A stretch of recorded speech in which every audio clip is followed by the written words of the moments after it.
You just realized your business needed to hire someone yesterday. How can you find amazing candidates fast? Easy. Just use Indeed. Stop struggling to get your job post seen on other job sites. With Indeed sponsored jobs, your post jumps to the top of the page for your relevant candidates, so you can reach the people you want faster. According to Indeed data, sponsored jobs posted directly on Indeed have 45% more applications than non-sponsored jobs. Don't wait any longer. Speed up your hiring right now with Indeed. And listeners of this show will get a $75 sponsored job credit to get your jobs more visibility at Indeed.com/kidsandfamily. Just go to Indeed.com/kidsandfamily right now and support our show by saying you heard about Indeed on this podcast. Terms and conditions apply. Hiring? Indeed is all you need. Are you ready to learn the 3 secrets to launching a successful podcast? Hi, I'm Bill, a recent client of the Podcast Mogul. If you've been thinking about starting a podcast but aren't sure where to begin, he's got you covered. He is hosting a free webinar where he will share the 3 secrets that can help you launch, grow, and monetize your podcast without any fancy equipment or technical headaches. Click the link in the show notes to save your spot now and let him help get your podcast off the ground. Welcome to Invest in Yourself, the Digital Entrepreneur Podcast. Join the podcast mogul Phil Better as he interviews successful entrepreneurs that make their living in the digital world. Now, let's join your host, Phil Better, and his special guest today on Invest in Yourself, the Digital Entrepreneur Podcast. Another enlightening episode of Invest in Yourself, the Digital Entrepreneur Podcast.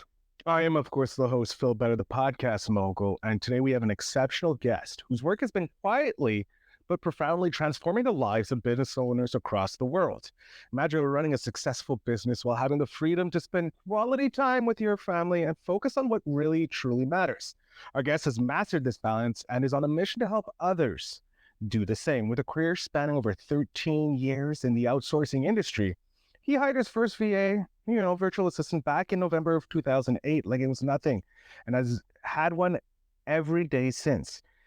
His company, Level 9 Virtual, is dedicated to creating freedom for business owners by providing top-notch virtual assistant services. He prides himself on staying out of the limelight, preferring his VAs to shine while he focuses on delivering exceptional value to his clients. His approach isn't just about outsourcing tasks, it's about changing lives and giving business owners the leverage they need to thrive. Listeners, prepare to be inspired by the insightful strategies that have revolutionized how entrepreneurs manage their time and grow their business. It's with great pleasure and great excitement I welcome Joe Rare. Joe, welcome to the show. Thank you. I appreciate you having me. I'm excited to talk with you because I've had a few people on who talk about hiring VAs. None of them really have a company that's dedicated strictly to pretty much hiring VAs for people. For business owners and companies and all that. And I'm very excited because I know this is going to help a lot of my audience because everybody should hire a VA at a certain point. So I'm glad we have you here on the podcast. Definitely. Yeah, I'm here to help. So, all right. Far away.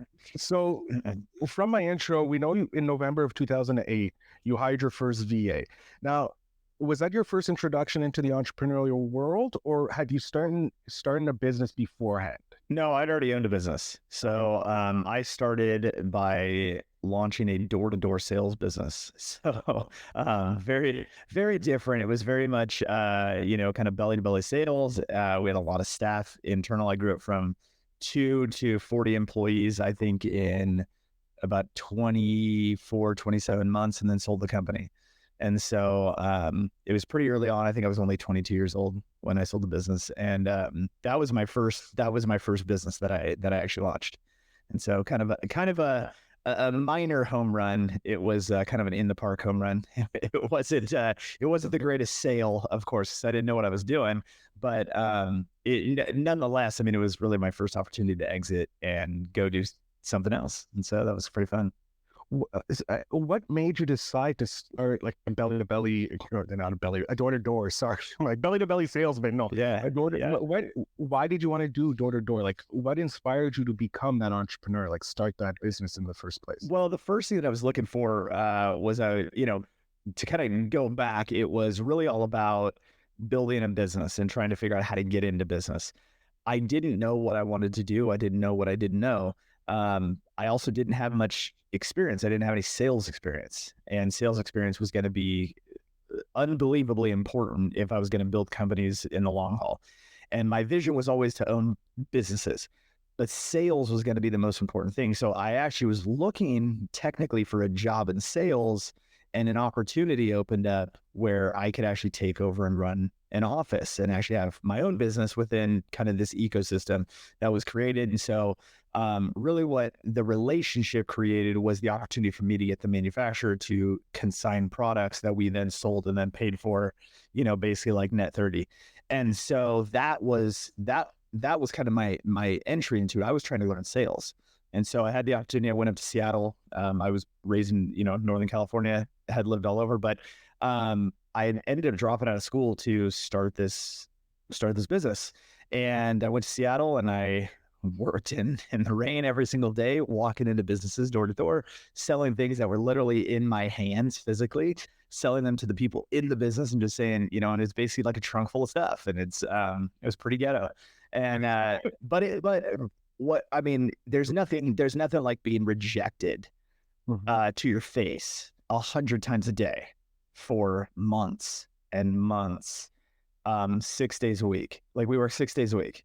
And that rejection and that ability to overcome those objections and to kind of like really brush things off and overcome bad days and all those things, it was interesting to say the least, but it was probably one of the most valuable trainings I ever put myself through, which led to then me saying, well, hey, I'm going to take this team of people that I had trained and built up as a team, and we're all going to go open an office. And that became my first business after I dropped out of college.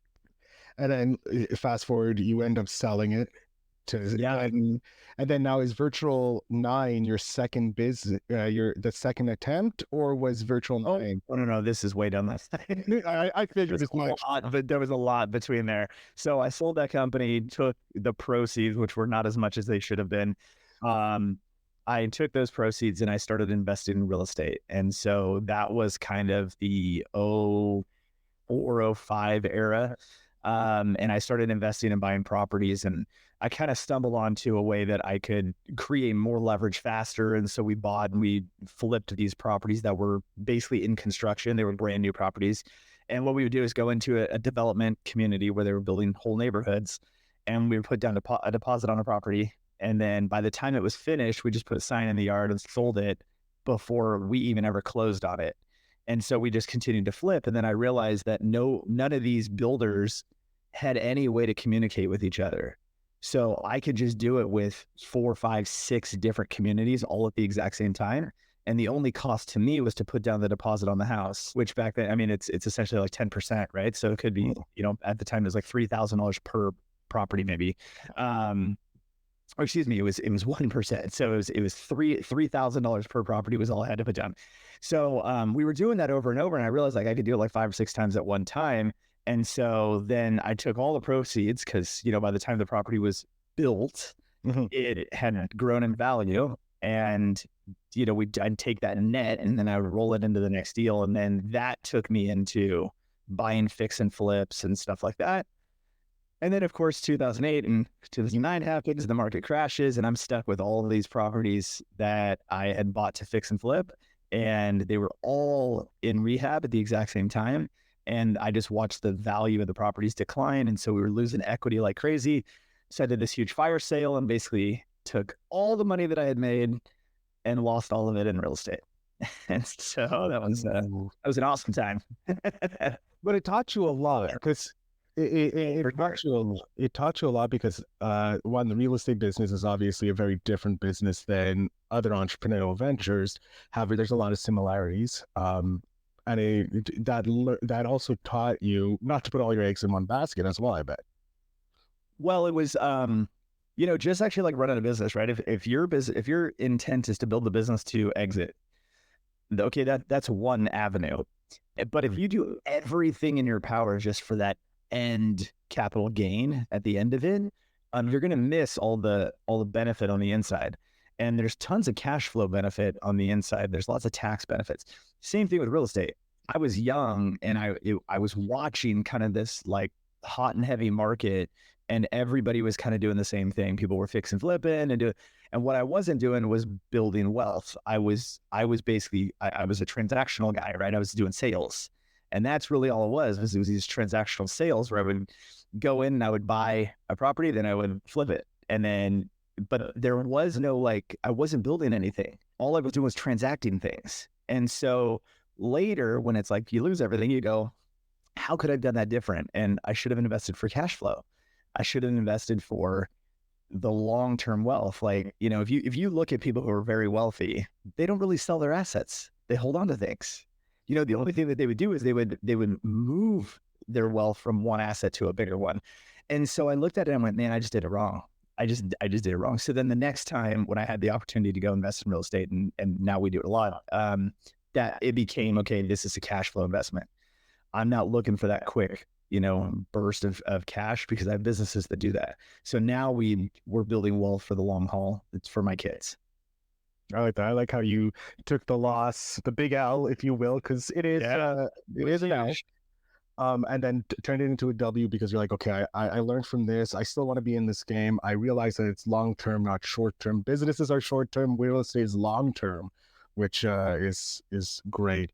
And then so in 2008, I take it that's when obviously you hired your first VA. What was the task that you had that VA doing?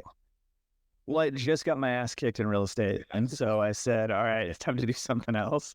And at that time, a buddy sees me kind of down and out, and he hands me the book, The 4-Hour Workweek.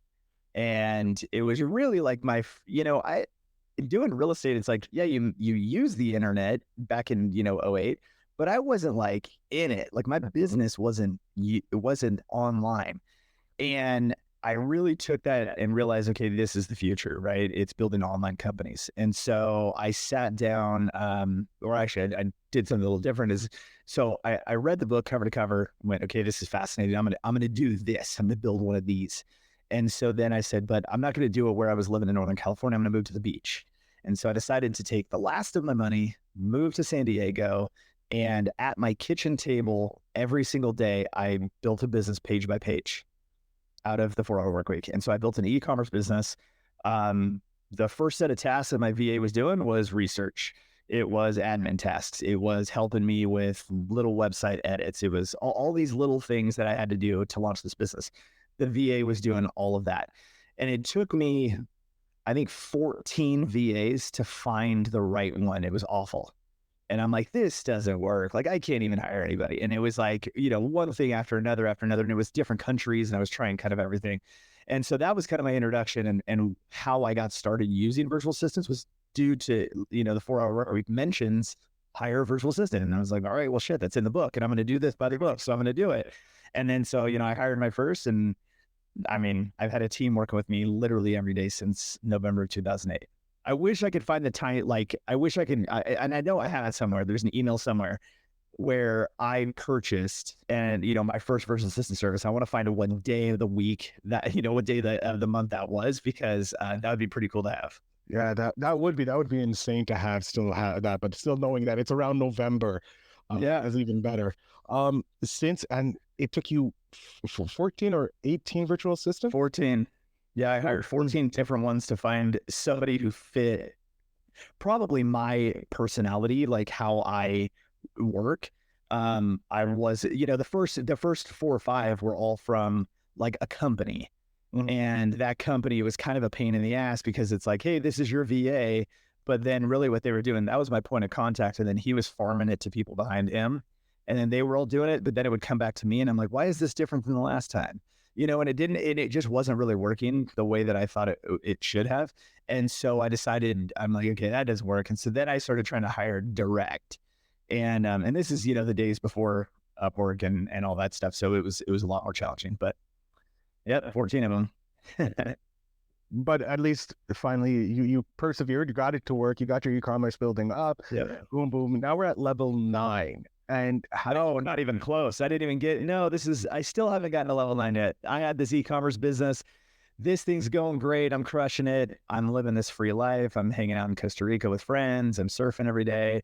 I decided I want to go live in the snow. So I moved to Colorado and I'm snowboarding and doing that whole thing. And then I ended up coming back to Northern California, which then I meet my wife and decided, all right, I guess we're going to move here, stay here. And that business is still running and it's still going well. And then the FDA decided that the health supplement that I was selling, that they didn't want anybody to sell it anymore. And so they shut it down. And in an instant, they basically made so payment processing companies could not process payments for that particular product. And so my business basically closed in a day. And so now I go from like things are great to zero. Another 2008, 2009 situation. And so another crash. And so then it was like, all right, well, what am I going to do? That one hit hard. I was kind of like, shoot, like I really don't know what to do next. Like, I had to build another e-commerce business. Like, Amazon's huge, e-commerce is everywhere. What am I like? It was so much more challenging to go from zero because there was so much competition. And I had product on shelves in stores and like we had all like this whole distribution. It was great. And so somebody then asked me, hey, how do you, how are you able to get people in front of your product and get people to buy your product and all that thing? And I was like, oh, well, I'm kind of decent at marketing. And then it clicked and I'm like, I can do marketing. So I started doing marketing consulting. Then I landed a gig with Keller Williams in Austin, Texas. And so I got to do some big stuff with them. That paid some decent bills for a while. And then I decided, well, I should open an agency. And I still had VAs working with me the whole time. But for some reason, I don't know if I was listening to a whole bunch of Gary Vee or what I was doing, but I opened an agency. So I opened an office. We had super high overhead, all these US employees, people sitting in desks, people with computers and ergonomic chairs and all this expensive crap.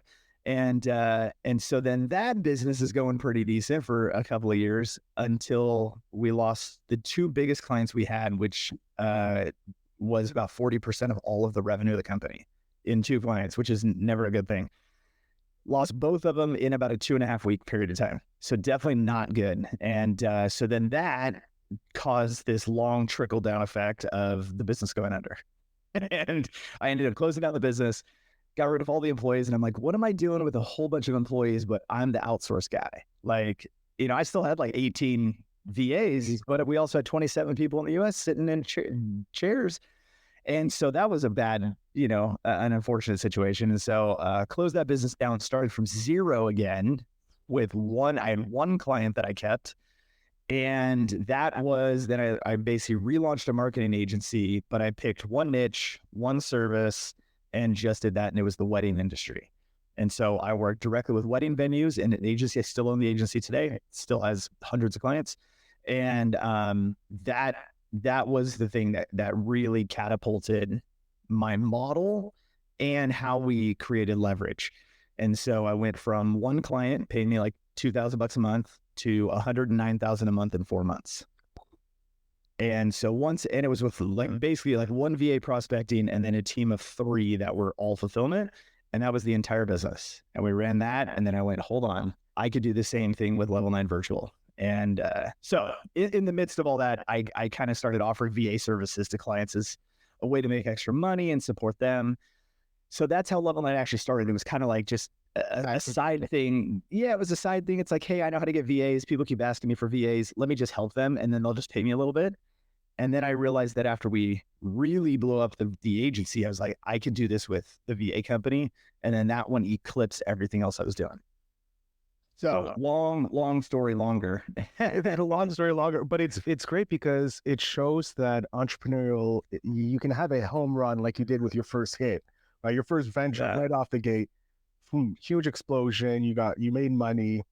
You are obviously looking back, you're like, I could have made more, but hindsight's 2020. You went into real estate, took a big L in real estate, but learned from that for your second stint at real estate and turned it into a W. You took multiple L's in business, but it isn't L's. They're lessons. That's how I look at it. I don't look at loss. Well, yeah, that's what the L is. The L is the lesson. It's you don't fail at something. It's your first attempt at learning, and you learned a lot to now jump into your wedding agency. Now you have your Level 9 Virtual, which is kicking ass. Your real estate's kicking ass, and you've probably set up for those those situations when the end comes, or the inevitable change, which you seem to attract, if you will, in markets.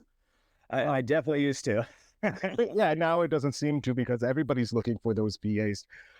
But with hiring VAs, obviously you went through a majority. You're going through them like crazy when you first started, the 14 at the beginning. Now you have a team working with you.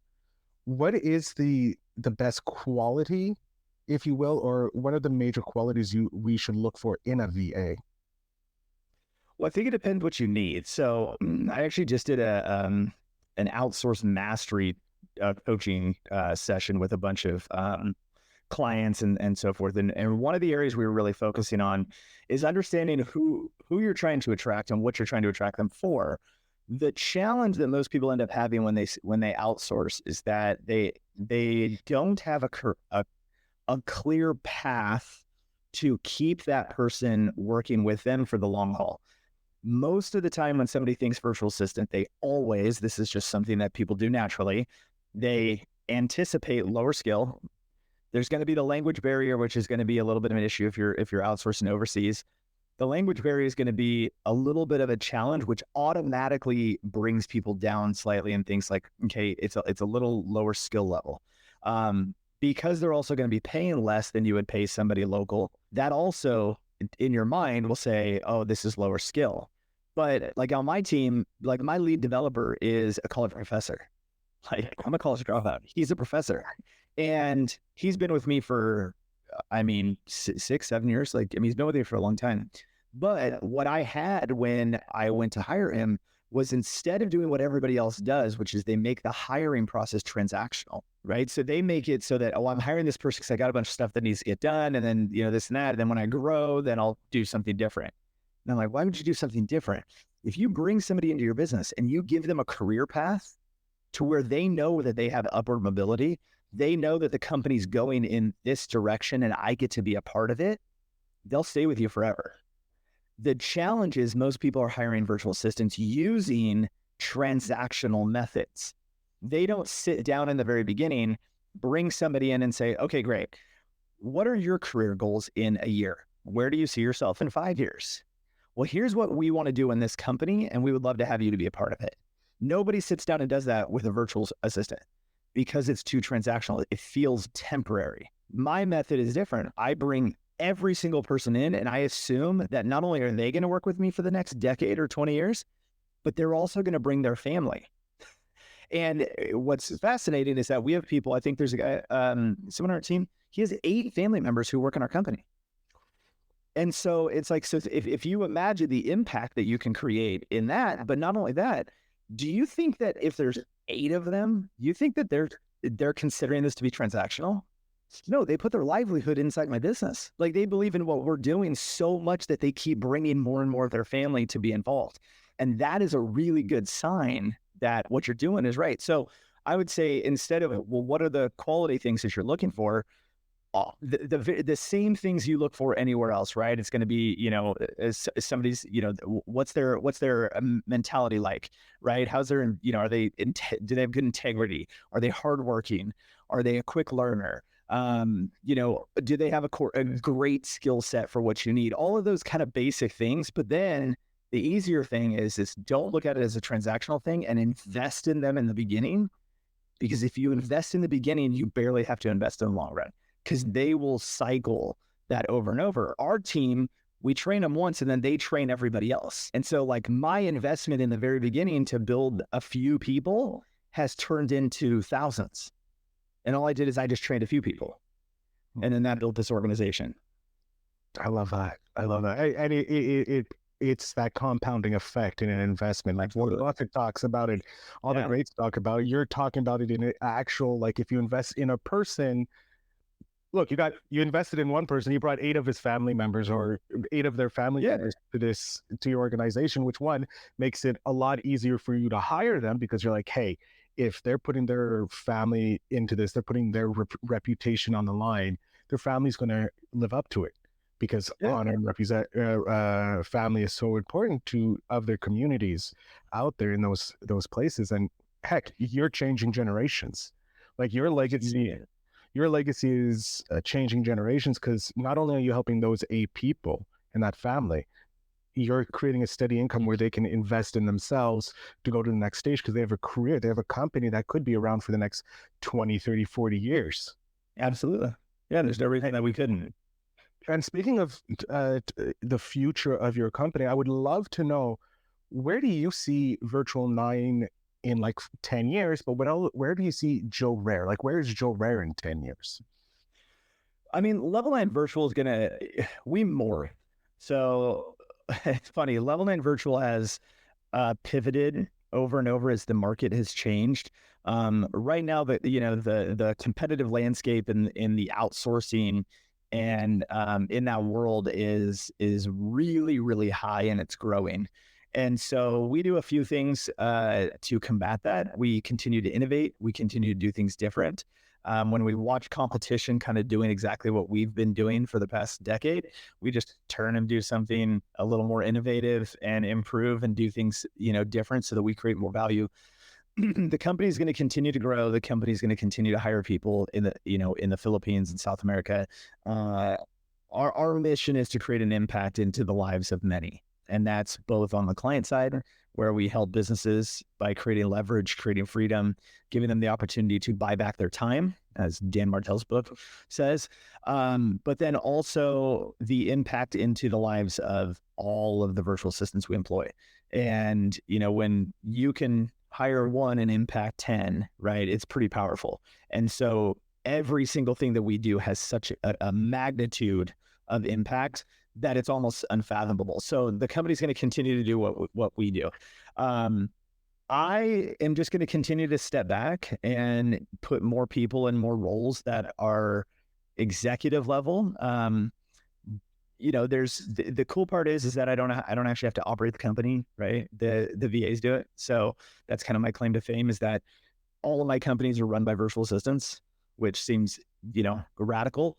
But they literally run the show. So everything from financing to HR to operations to sales to everything, I outsource everything. And so my entire company is run by people who are nowhere near me, and they completely operate the company, and they continue to grow it. And, the best part is that when I get down in the weeds and I get busy with it, the company flatlines. When I step back and I let everybody do their thing and I advise from 30,000 feet, the company grows. And so the more that I stay out of the daily and I don't get involved in operations, the systems that have been built, they run really well.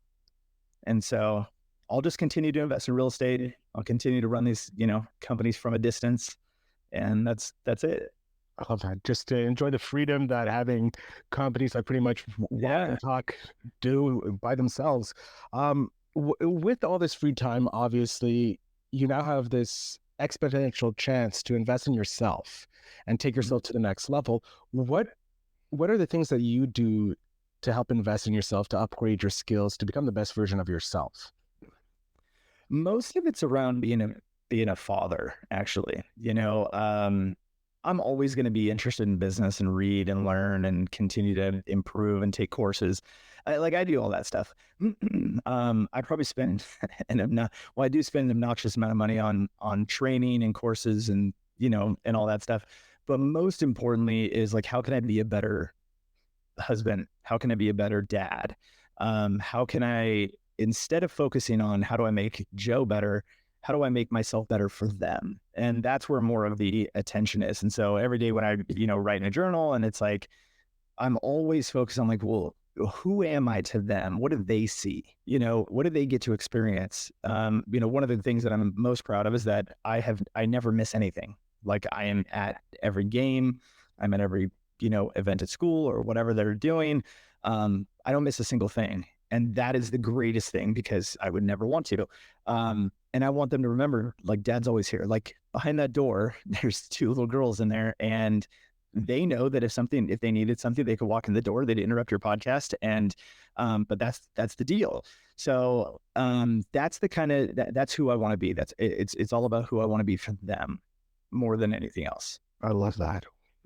great answer and very different than some of the other answers that I've gotten from that. So I thank you very much for that. Well, I I appreciate it. think perspective shifts. You know, perspective gives you something that it's like, so it sucks. The hustle, the grind, the early days of starting a business is tough, right? You're going to make sacrifices. And so the one thing that I would tell people is to, you know, you can leverage my model if you want, is to find a model that doesn't sacrifice the things that are going to be the most important at the end of the day.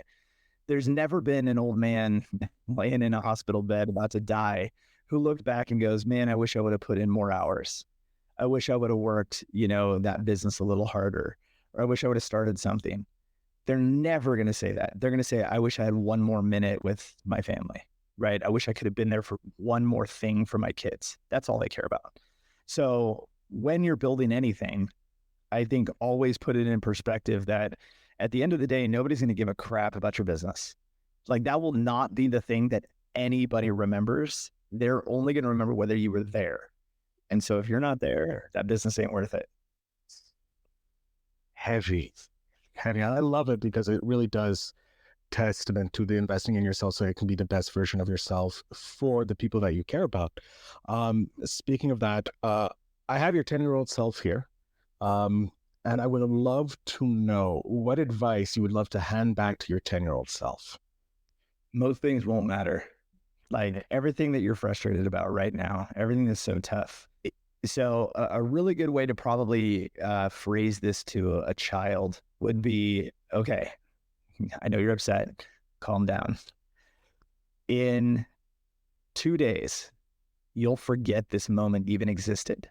So if you won't remember it in 2 days, how important is it right now? And the reality is, it's kind of the concept that this too shall pass, right? Which is something that it's kind of random that this kind of popped up in this conversation, because that phrase I've written in, you know, my journal that I write in every day. I've written that 4 or 5 times in the past few days. And it's kind of interesting because it's like, if something like things pop up, right? Like, we've been traveling. So like, we're at our house in California right now, and we live in Montana, and there's all this stuff going on in Montana, right? Like, we have chickens and animals and all this stuff. We have to have people watch them, and it's a nightmare. And like, all these things are just going wrong because it snowed, you know, 3 or 4 days ago. It's going to snow again tonight. And so, yeah, I know it's almost June. We know. I'm added it. I'm like, this is not normal. Yeah. So like, recognizing all that stuff and like how stressful it is to like deal with that. And it's like, you got to take care of the animals. You got to do this, and you got to get them inside. And somebody's like, well, I've never really dealt with this before. And it's like, well, we're paying you to do it. And, you know, and it's like, oh, guess what? Tomorrow, it's going to be what it's going to be. So like, this too shall pass. And I think that if I could tell my 10-year-old self that it's going to be okay, you're going to forget about it tomorrow. It's not going to even matter in 15 minutes. So if most things that kids give so much energy to, they literally don't matter, but they don't know they don't matter. And I think if I could give myself a piece of advice, it would be literally to understand that most things don't matter. Yeah. And I think that's a good piece of advice for adults too. Oh yeah, it's in all of life, almost nothing that you think is important actually is important. You know, there's almost nothing. It's just family and the ones that you love that are the most important. That's it. Yeah. Joe, on that amazing note, I'm going to jump off screen here. I want you to let my audience know where they can connect with you so that they can learn more about Level 9 Virtual, or even maybe learn more from you as an individual, as a dad, to be a better father or a better parent. The floor, sir, is yours. Yeah. So level9virtual.com, it's right there on the screen. In the top right corner, there's a book a call button. You can speak with my team if you want to learn about virtual assistant services. There's videos on almost every page of our website, so you can check those out. If there's anything that you need, you can also reach out directly to me, joe@level9virtual.com. Pretty easy. Excellent. Joe, I want to thank you so much. I appreciate you taking the time to be on the show while you're in the midst of moving in your very cozy mudroom. Yeah. No, so we're not moving. We're just traveling. We're visiting. Oh, you're just traveling. Yeah, because our family, we have so many graduations for like nephews and nieces and stuff. So we decided to make a full like 2-week trip out of it. And so we have our house here in California, and then we live in Montana. And so we stay here when we're in town, and it's good, except for the fact that I'm in the office mudroom laundry room. showing that a space is multifunctional. That's right. I thank you again for being Yeah, my pleasure. I appreciate your time. To my audience, make sure you check out the show notes down below to connect with Joe, because you really do want to outsource and free up some time like Joe has, and maybe be able to travel whenever you want and not be stuck in one place in Montana's snow in the nearly June. I still don't understand it, but I appreciate you all for listening. And remember to always, always invest in yourself.